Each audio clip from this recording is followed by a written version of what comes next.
الرحيم الحمد لله رب العالمين والصلاة والسلام على سيد الأنبياء والمرسلين وعلى أهل بيته الطيبين الطاهرين المعصومين واللعنة الدائمة على أعدائهم أجمعين من يوم عداوتهم إلى قيام يوم الدين.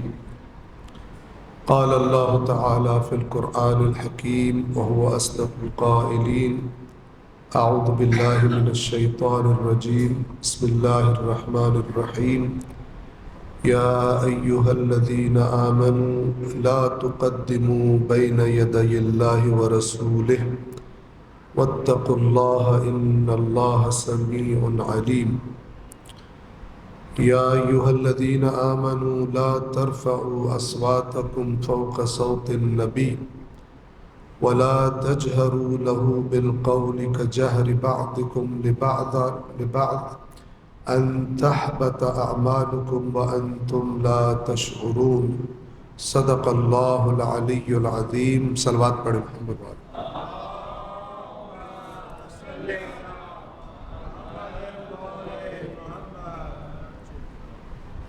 اللہ سبحانہ و تعالیٰ کے فضل و کرم سے انشاءاللہ آج سے لے کر 4 شبیں انشاءاللہ آپ کی خدمت میں حاضر ہوں گے اور قرآن کریم کی سورہ مبارکہ الحجرات، اس سورہ مبارکہ کو آپ کی خدمت میں بیان کرنے کی کوشش کریں گے. حجرات حجرہ کی جمع ہے اور حجرہ یعنی کمرہ، اور حجرات سے مراد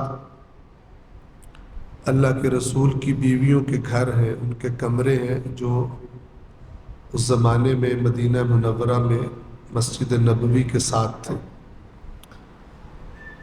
اس سورہ مبارکہ میں مسلمانوں کو بہت سارے آداب اللہ تبارک و تعالی نے سکھائے ہیں، بہت سارے اخلاق اللہ تبارک و تعالی نے سکھائے ہیں، جس میں ابتدائی طور پر اللہ کے رسول کا ادب اور احترام کیسے کرنا ہے،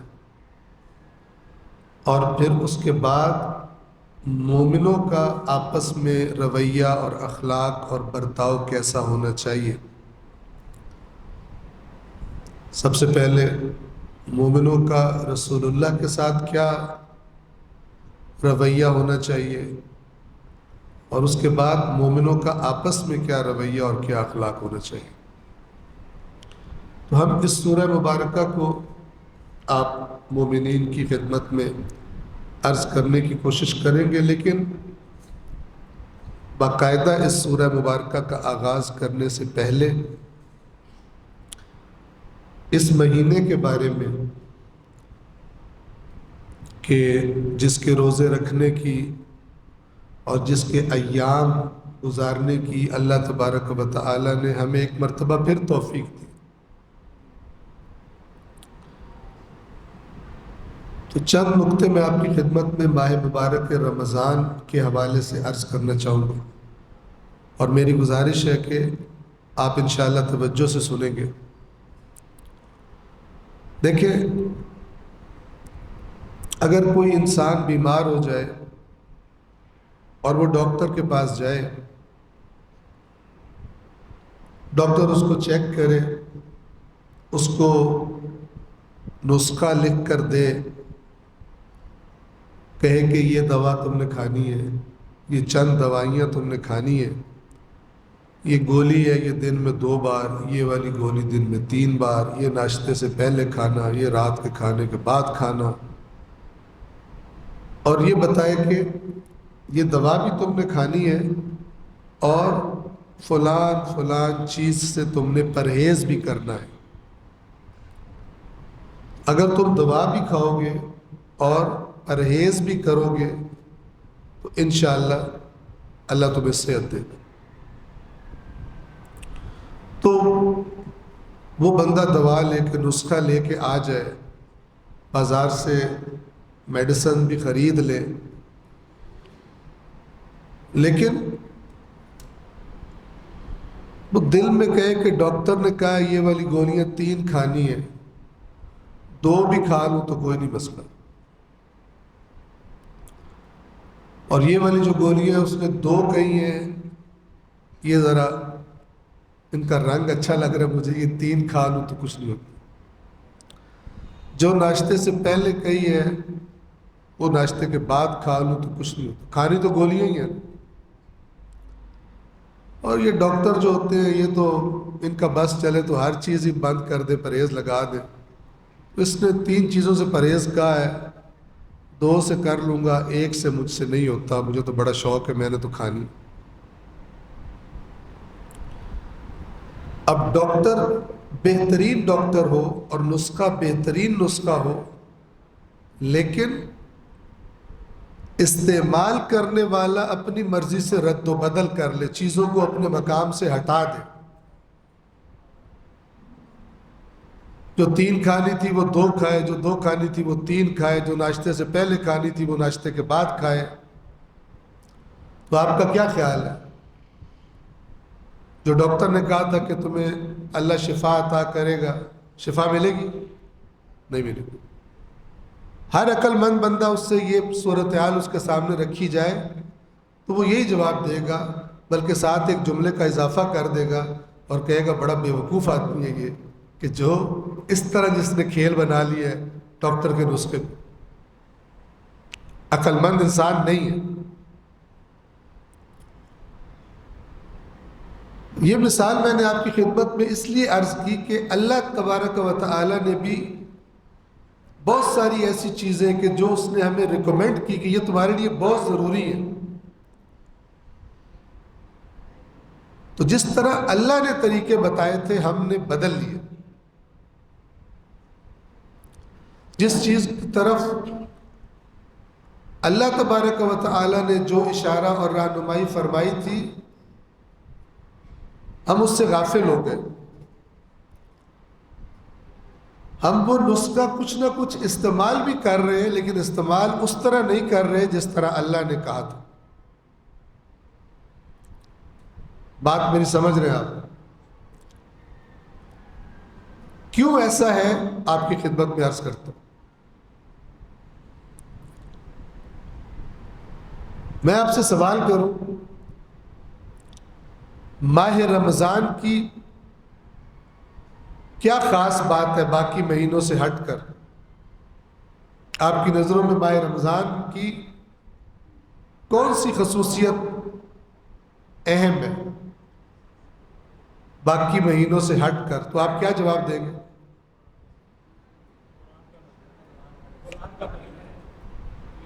قرآن کا نزول یا روزے؟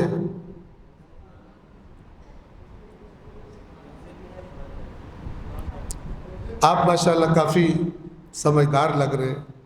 عوام الناس کے ذہن میں کیا ہوتا ہے؟ اگر عوام سے پوچھو ماہ رمضان کی خاص بات کیا ہے تو وہ کیا کہے گا؟ قرآن یا روزے؟ جی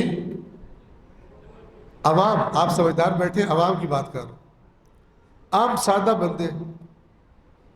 جی میرا خیال ہے کہ روزے کہیں گے۔ ابھی تھوڑی دیر آپ میرے ساتھ چلیں گے تو پھر آپ کو کلیئر ہو جائے گا۔ دیکھیں، جو چیز آپ کی نظروں میں ماہ رمضان کے اعتبار سے سب سے اہم ہے تو پھر آپ پورے ماہ رمضان میں اسی کو سب سے زیادہ اہمیت دو گے۔ تو آپ مجھے بتاؤ، ماہ رمضان میں لوگ قرآن پڑھنے کو زیادہ اہمیت دیتے ہیں یا سحری افطاری کے مینیو کو؟ بولیں۔ گھر میں یہ شور مچا ہوتا ہے افطاری میں کیا بنے گا، سحری میں کیا کھانا ہے، فلان کرنا ہے، یا قرآن پڑھنے کا شور مچا ہوتا ہے؟ افطاری کا۔ اب راہ راست پر آئے آپ۔ حقیقت یہ ہے کہ انسان کے ذہن میں جو چیز جس کی طرف زیادہ توجہ ہوتی ہے اسی کا شور مچاتا ہے.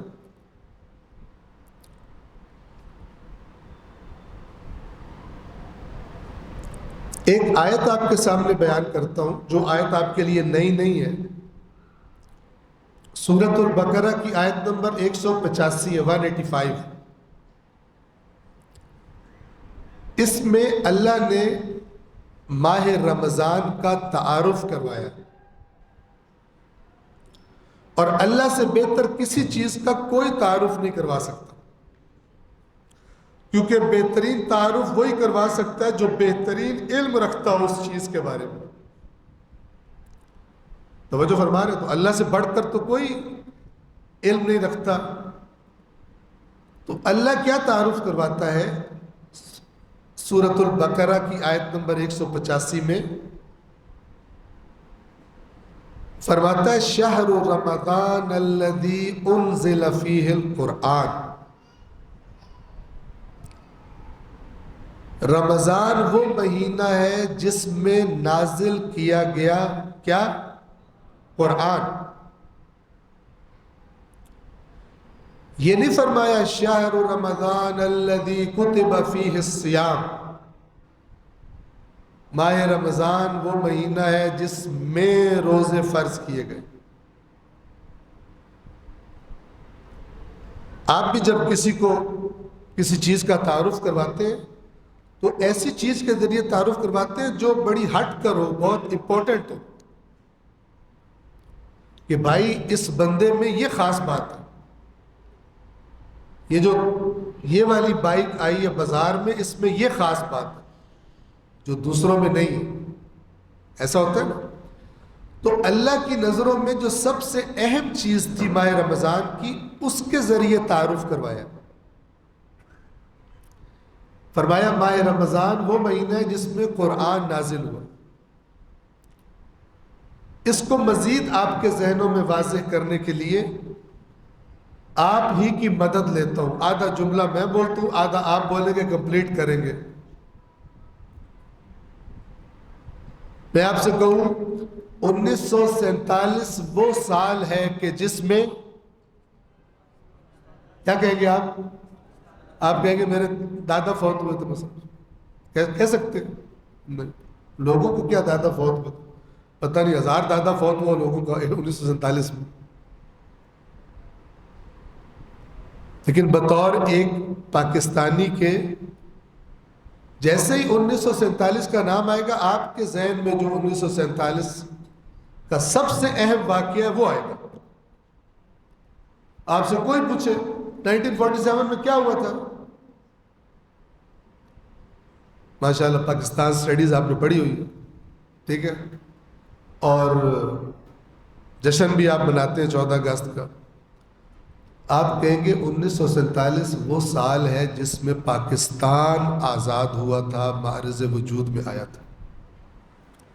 کیوں آپ نے فوراً پاکستان کی طرف آپ کا ذہن گیا، آزادی پاکستان کی طرف؟ چونکہ اس سال کی سب سے امپورٹنٹ چیز آپ کے ذہن میں یہی ہے.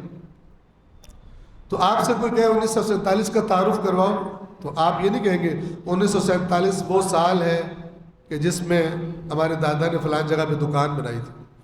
کیا کریں، دکان بنائی تھی. لیکن جب آپ کہیں گے 1947 وہ سال ہے جس میں پاکستان بنا، تب صحیح تعارف ہوگا. اب اس مثال کو ذہن میں رکھتے ہوئے دوبارہ اس آیت کی طرف آئے. ماہ رمضان وہ مہینہ ہے جس میں قرآن نہ، اور بھی بہت کچھ ہوگا، لیکن سب سے امپورٹنٹ کام ایک ایسی کتاب اللہ نے اتاری ہے جو اب قیامت تک انسانوں کو رہنمائی کرے گی. یہ بہت امپورٹنٹ ہے، ہماری نظروں میں نہ ہو، اللہ کی نظروں میں امپورٹنٹ ہے. اور مزید ذہنوں کو واضح کرنے کے لیے ایک فرمان سنیے جو کہ نقل شدہ ہے حدیث امام رضا علیہ السلام سے.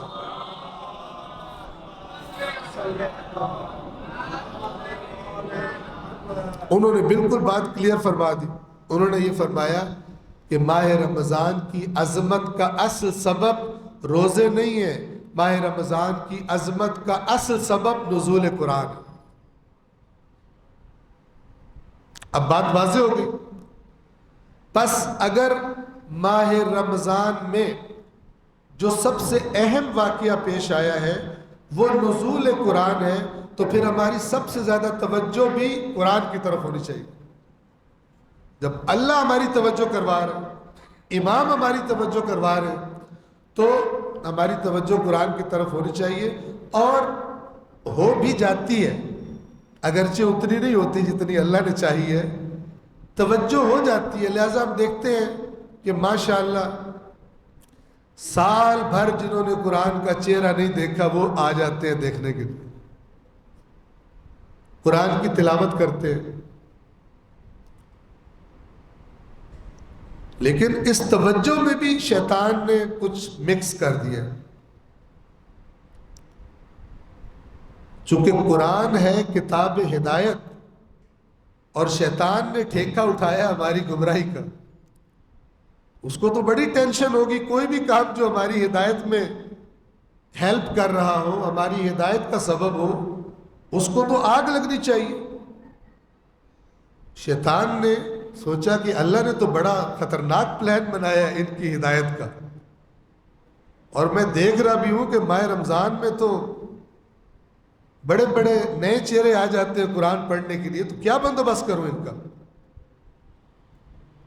وہ بڑا سمجھدار ہے، بڑا تیز ہے، بڑا تجربہ کار ہے۔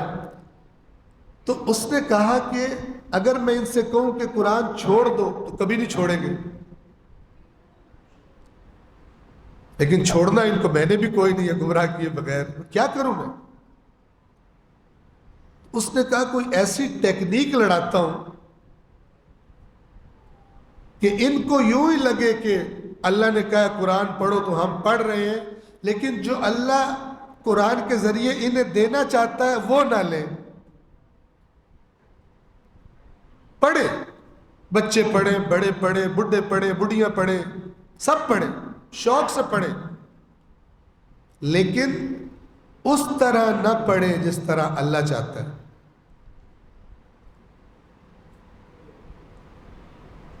آپ کے خیال میں وہ کامیاب ہے یا ناکام ہے؟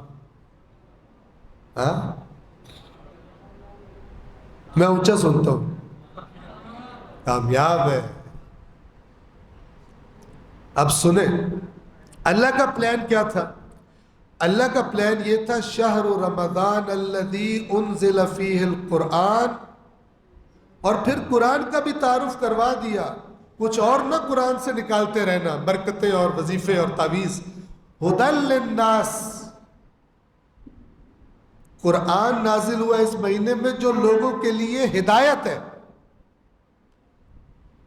اب شیطان اللہ چاہتا ہے کہ قرآن کی ہدایت کی طرف توجہ کرائے، ہمیں اس سے کنیکٹ کرے، اور شیطان تو ہماری ہدایت تو برداشت ہی نہیں کر سکتا۔ تو اس نے ہمیں ایک بیچ کا راستہ دکھایا اور ہم لگ گئے اس پر۔ اس نے کہا پڑھو قرآن، لیکن تمہیں پتہ ہے نا میرا بھی تمہارے سوا کوئی نہیں ہے، اللہ نے تو مجھے ویسے دھتکار دیا، نکال دیا تمہارے دادے کی وجہ سے، آدم کی وجہ سے، اب تم کچھ تو لحاظ کرو میرا۔ میں نہیں کہتا اللہ کی نہ مانو، لیکن تھوڑا سا میرا ملا لو، قرآن پڑھو ماشاءاللہ بڑا ثواب ملے گا، لیکن اس سے ہدایت مت لینا ورنہ میرا دل ٹوٹ جائے گا۔ ہم نے کہا نہیں، ہمیں احساس ہے تیرا، تو پتہ نہیں کب سے دھکے کھا رہا ہے، تجھے اللہ نے دھتکار دیا تھا، ہم بڑے نرم دل لوگ ہیں، ہم قرآن پڑھیں گے لیکن اس سے ہدایت نہیں لیں گے، ایویں ہی پڑھیں گے بغیر سمجھ۔ اور شیطان کی آنکھوں میں خوشی کے آنسو آ گئے، تم کتنے اچھے لوگ، پورے خلوص سے قرآن پڑھ رہے ہیں، اور اللہ دیکھ رہے ہیں کہ یار میں نے کیا پلان دیا تھا اور انہوں نے کیا کر دیا۔ نہ صرف یہ کہ قرآن کے ساتھ یہ کیا، روزوں کے ساتھ بھی یہی کر دیا۔ آپ سوچیں کیا کیا روزوں کے ساتھ، وہ بھی اللہ نے بتایا۔ اسی سے 2 آیتیں اوپر، آیت نمبر 183 سورۃ البقرہ کی 183، جو سب کو زبانی یاد ہو گئی ہوگی۔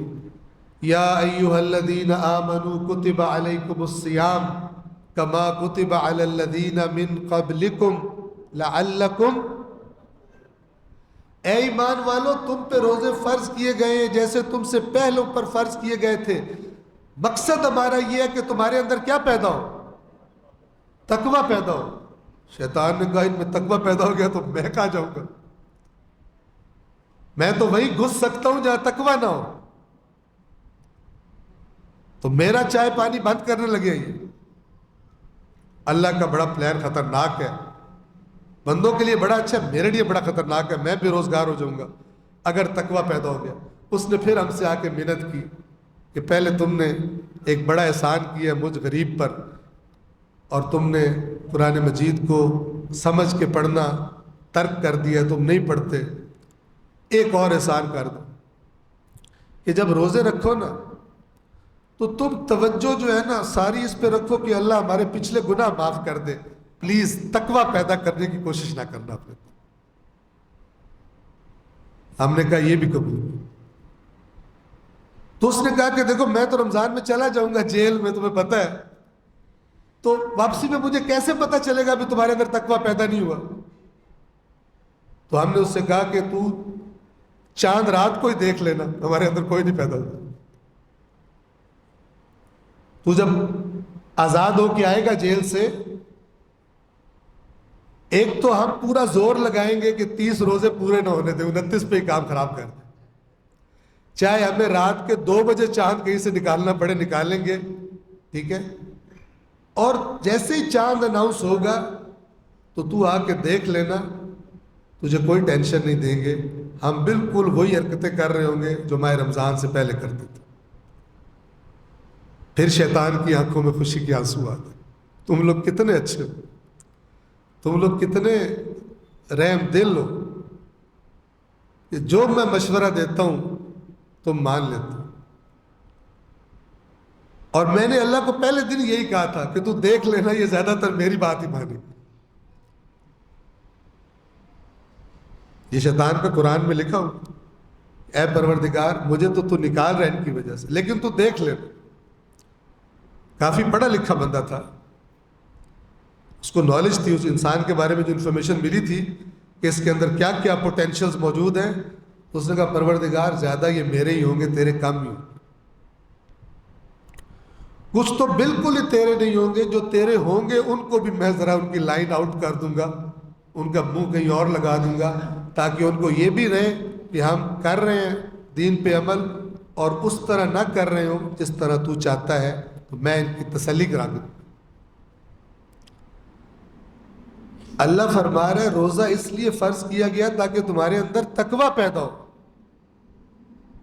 جبکہ اچھا اگر ہماری توجہ تقوی پیدا کرنے کی طرف ہو تو ہم کیا کریں گے؟ ہمارے روزے میں کیا ڈفرنس آئے گی؟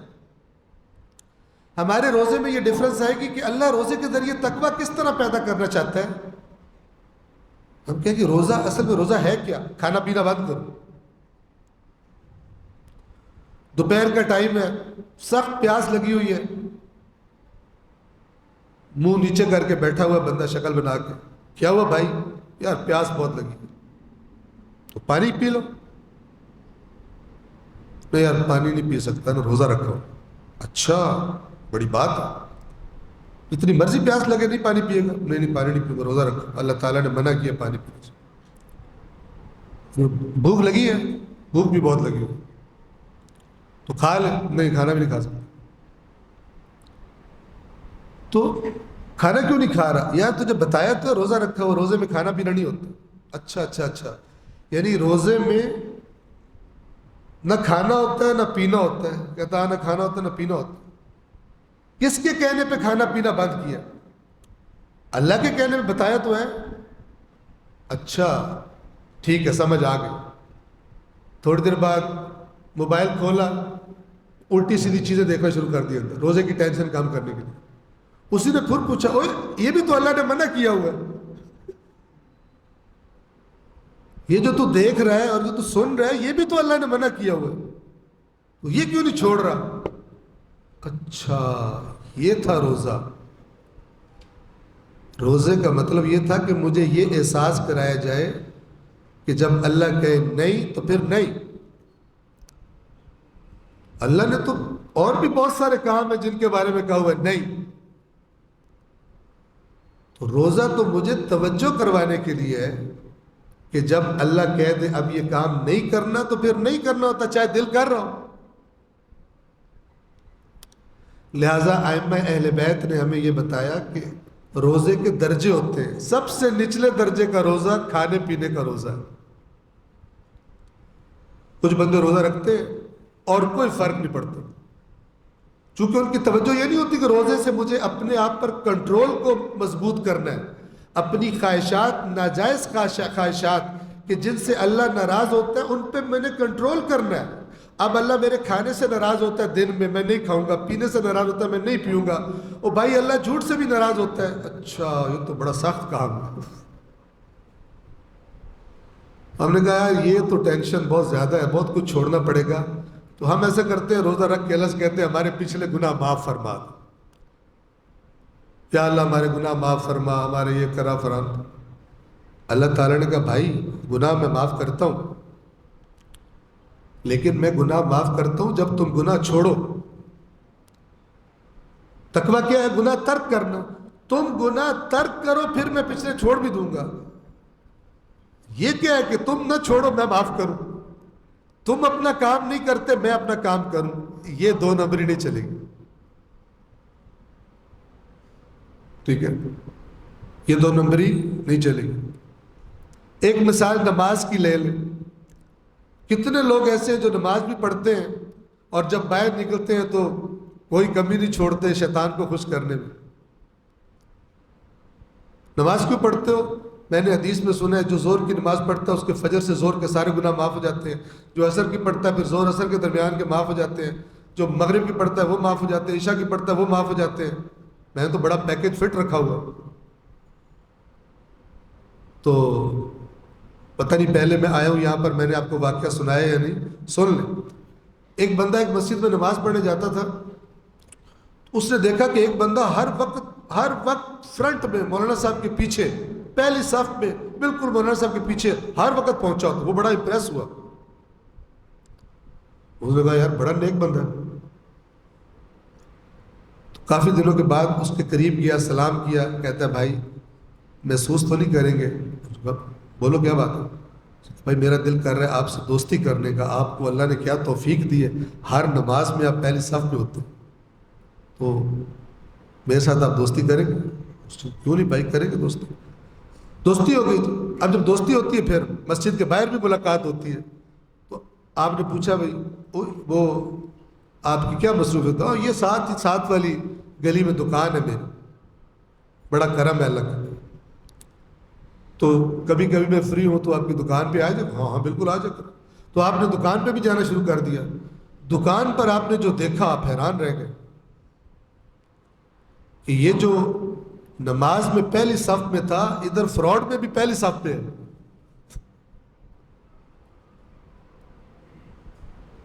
دو نمبر مال بیچتا ہے اور قسمیں اٹھاتا ہے، ایک نمبر ہے. آپ پریشان ہو گئے. ادھر بھی ٹاپ پر ادھر بھی ٹاپ پر ہے، تو ٹاپر ہی دونوں سائڈوں پر. تو کچھ دن آپ نے دیکھا پھر آپ سے نہ رہا گیا. آپ نے کہا بھائی آپ سے سوال کر لوں ایک؟ اس نے کہا ہاں کرو. کیا آپ نے کہا کہ ماشاءاللہ آپ کو اللہ نے بڑی توفیق دی ہوئی ہے تو آپ ہر وقت پہلی صف میں ہوتے. اس نے کہا جی بڑا کرم ہے، اللہ کا شکر ہے، بہت اچھی عادت پڑ گئی، بڑا شکر ہے. اس نے کہا وہ تو شکر ہے، یہ دوسرا کیا مسئلہ ہے؟ اس نے کون سا دوسرا مسئلہ ہے؟ کہ ادھر دکان میں آپ کسی کو نہیں بخشتے.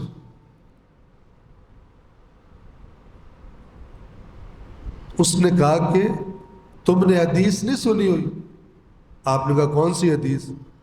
اس نے کہا مولانا صاحب سے میں نے خود سنی ہے. مولانا نے بتایا تھا کہ اللہ کے نبی نے فرمایا ہے جو زور کی نماز پڑھتا ہے اس کے فجر سے زور تک کے سارے گناہ معاف ہو جاتے ہیں. پھر جو اعلیٰ شیعہ سنی دونوں کے لیے کہہ رہا ہوں، جو پھر عصر کی پڑھتا ہے اس کے درمیان والے زور والے معاف ہو جاتے ہیں. پھر مغرب کی پڑھتا ہے عصر سے مغرب والے معاف ہوتے ہیں. پھر عشاء بھی پڑھتا ہوں میں جماعت کے ساتھ، تو میں تو رات کو بالکل صاف ہوتا ہوں.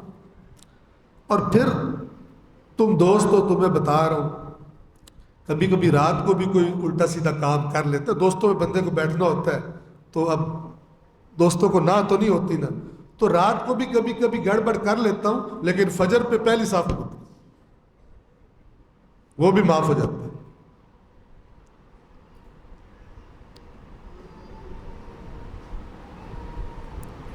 کئی لوگ ہیں جو اسی فارمولے پہ چل رہے ہیں، یہی فارمولہ انہوں نے حج کے بارے میں رکھا ہوا ہے، وہی عمرے کے بارے میں رکھا ہوا ہے، وہی زیارتوں کے بارے میں رکھا ہوا ہے، جبکہ یہ بڑا شیطانی فارمولہ ہے، یہ رحمانی تو ہے ہی نہیں۔ رحمانی فارمولہ قرآن میں لکھا ہوا ہے کہ یہ جو تو سارا کچھ گپلے کر کے آ رہا، پھر تو پہلی صف میں کھڑا جاتا نماز پڑھتا ہے تاکہ کنفرم ہو جائے کہ میرے سارے گناہ معاف ہو رہے ہیں دو نمازوں کے درمیان والے۔ تو نے مولانا صاحب کی حدیث تو سنی، اے کاش تو نے اللہ کا قرآن بھی پڑھا ہوتا۔ اللہ نے قرآن میں نماز کا ذکر کرتے ہوئے فرمایا ہے کہ نماز برائی اور بے حیائی سے روکتی ہے۔ تیری کون سی نماز ہے جو روک، بلکہ یہ تو حوصلہ افزائی کر رہی ہے، تو کر، ہم معاف کر دیں گے۔ تجھے نماز بجائے یہ کہ برائی سے روکے، تجھے تو وہ انڈائریکٹلی کہہ رہی ہے تو کر، میں تیرے معاف کرا دوں۔ تو ہمیں یہ دیکھنا چاہیے کہ اللہ نے ہمارے لیے جو عبادت رکھی ہے اس سے خدا چاہتا کیا ہم سے، ورنہ شیطان کے چکر میں آ کر ہم وہ محنت مزدوری مشقت بھی کریں گے اور بچے گا بھی کچھ نہیں۔ جیسے کہ اللہ کے نبی نے فرمایا کتنے ہی روزے دار ایسے ہیں کہ جب وہ شام کے وقت افطار کرتے ہیں تو سوائے بھوک اور پیاس کی مشقت کے انہیں کچھ نہیں ملتا۔ بتانے والوں نے تو سارے پہلو بتائے ہوئے، لیکن ہم میں عادت پڑ گئی ہے چیزوں کو رسم بنانے کی، نہ کہ چیزوں کی حقیقت پر نگاہ رکھنے کی۔ اللہ نے فرمایا روزے سے تقوی، ہم نے کہا روزے سے گناہ بخشش۔ اللہ نے فرمایا نماز بے حیائی برائی سے روکتی ہے، ہم نے کہا گناہ بخشواتی ہے۔ اللہ نے کہا ماہ رمضان میں قرآن نازل ہوا ہے جو ہدایت ہے لوگوں کے لیے، ہم نے کہا ہم سب کچھ کریں گے، ہدایت نہیں لیں گے۔ عجیب نہیں؟ اتنے بڑے بڑے اللہ کے پروجیکٹ ہماری ہدایت کے اور ہمیں گناہوں سے روکنے کے، ہم نے اس میں ملاوٹ کر کے حضرت ابلیس کے مشورے سے ان پروجیکٹس کو تبدیل کر دیا۔ لہذا کتنے ماہ رمضان گزر جاتے ہیں ہماری زندگیوں میں فرق نہیں آتا، اور کئی جو مالدار بھی ہیں، مالدار ہیں لیکن ایماندار نہیں ہیں۔ تو میں ایسے لوگوں کو جانتا ہوں کہ جو ہر مہینے جمعہ کی نماز مدینہ پڑھتے ہیں جا کے، سوچو ذرا، ملا وہ تو اگر ہر سال حج کرنے سے بلا قید و شرط جو بھی حج کرے گا اس کے سارے گناہ معاف ہو جائیں گے، تو حج تو جرم کی حوصلہ افزائی کا بہترین پروجیکٹ ہے۔ پھر تو کر جرم، پھر حج کر۔ پھر یہ جتنی عبادات ہیں جو اصل میں گناہ سے روکنے کے لیے ہیں، اصل میں توجہ ہماری کروانے کے لیے ہیں، ان کا کام الٹ جائے گا، یہ ہمیں حوصلہ افزائی کرنا شروع ہو جائے گی، کیونکہ تو ہمارا بڑا پیارا ہے، ہر سال حج پہ آتا ہے، تیرے جیسا تو بندہ ہی کوئی نہیں، تو ہر سال زیارت پہ جاتا ہے، تیرے جیسا تو مومن ہی کوئی نہیں۔ دھوکہ ہے۔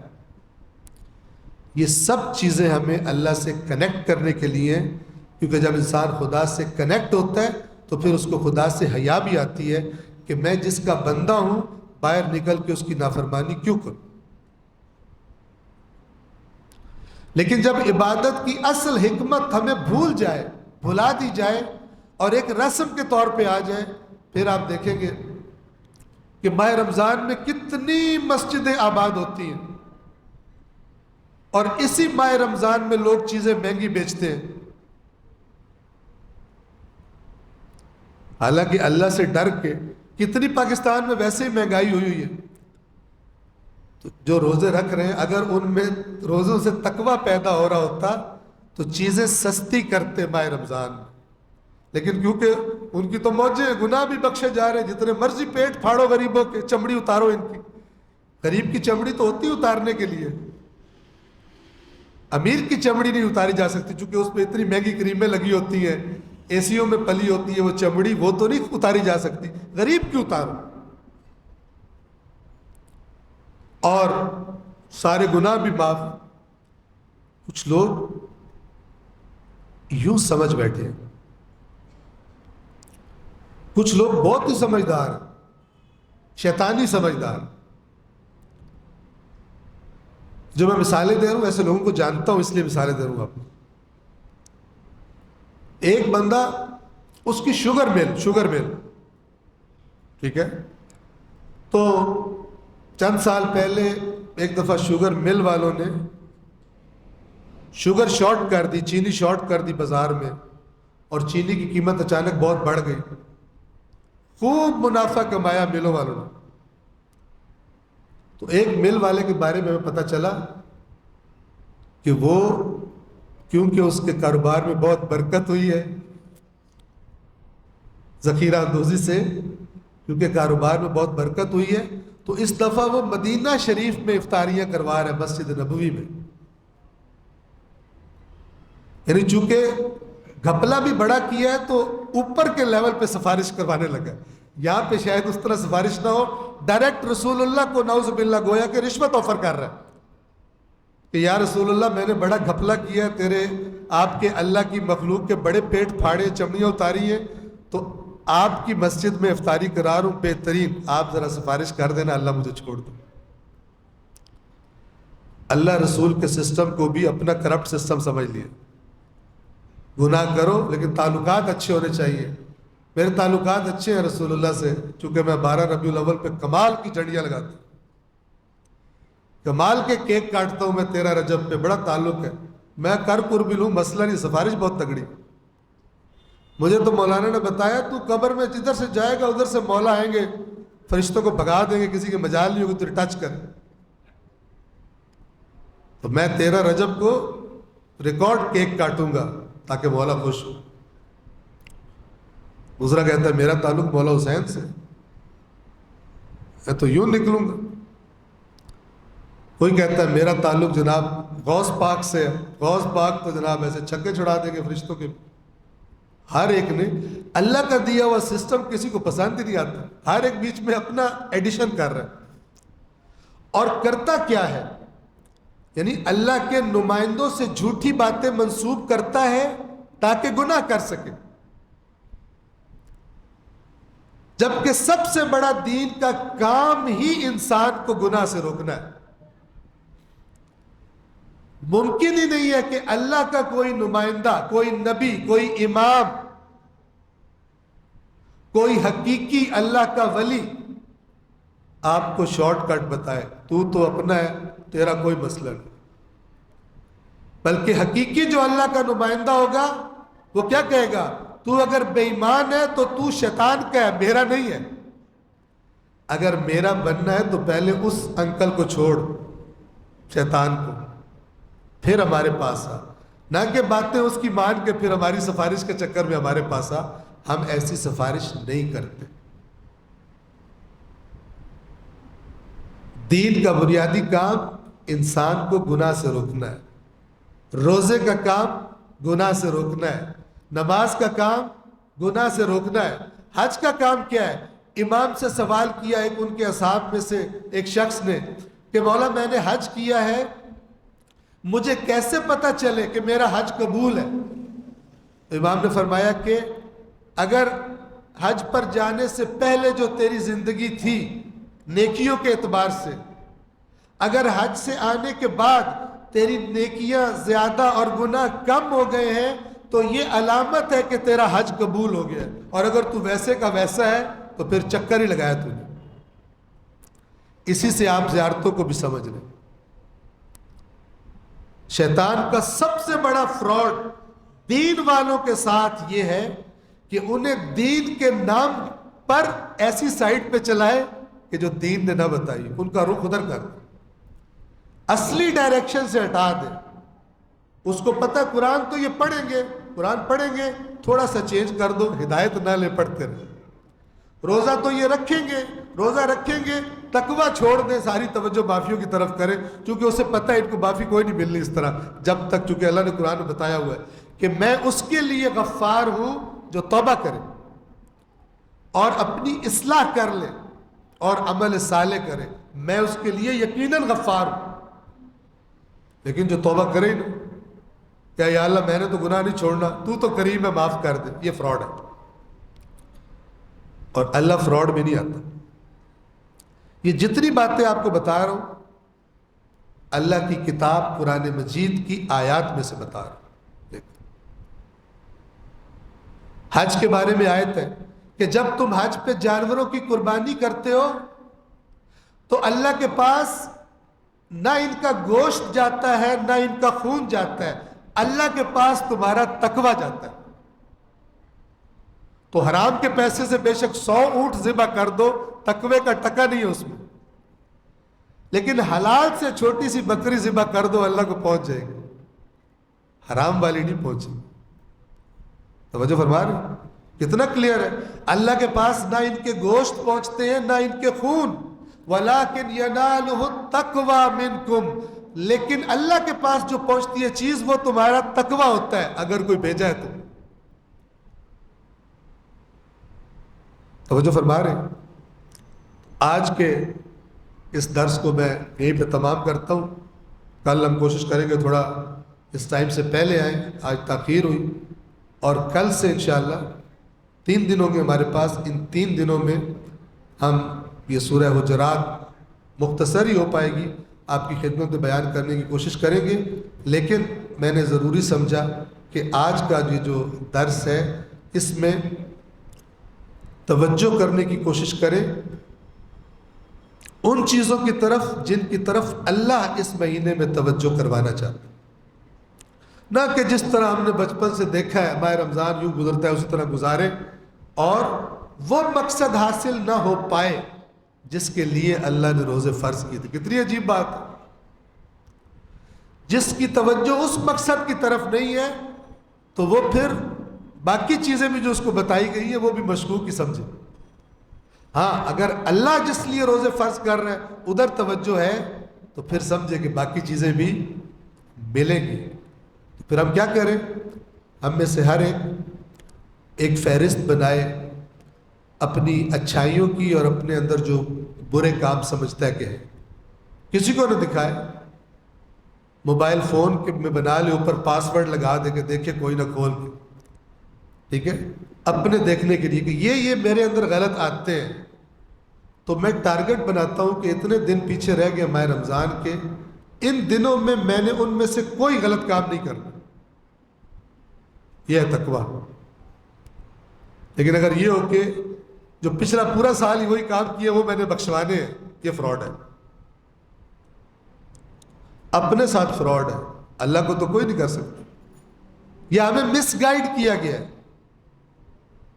تو اگر آپ صحیح گائیڈنس چاہتے ہیں اللہ کی کتاب اٹھائیں، یہی تو اللہ چاہتا ہے، شہر رمضان الذی انزل فیہ القرآن ھدی للناس، ماہ رمضان آ گیا، اس میں تمہاری ہدایت کا اللہ نے بندوبست کیا، تو جس کتاب کا اللہ تعالیٰ نے اس مہینے میں تمہارے لیے انتخاب کیا، نزول کیا، اس کتاب کو پڑھو اور اس کو پڑھ کے ہدایت لینے کی کوشش کرو۔ پروردگار عالم سے دعا ہے کہ اپنے دین کے معاملات میں اے پروردگار ہمارے شعور میں، ہماری بصیرت میں، ہماری سمجھ میں، ہمارے فہم میں اضافہ فرما۔ پروردگار جو عبادات تو نے ہم پہ فرض کی ہیں، جس لیے فرض کی ہیں، اس لیے وہ عبادات کرنے کی ہمیں توفیق عطا فرما۔ پروردگار بیمار مومنین کو شفا عطا فرما۔ ہمارا وطن، ہمارا ملک سخت مشکل کے ایام سے گزر رہا ہے، شدت ہے مہنگائی کی، پروردگار ہمارے ملک کے اور اس ملک میں رہنے والوں کے لیے ان مشکلات میں آسانیاں پیدا فرما، ہمارے حلال رزق میں وسعت و برکت عطا فرما، ہمارے مرحومین کے درجات کو بلند فرما اور ہمارا خاتمہ خیر پر اور ایمان پر فرما۔ اللہم صلی علی محمد و آل محمد۔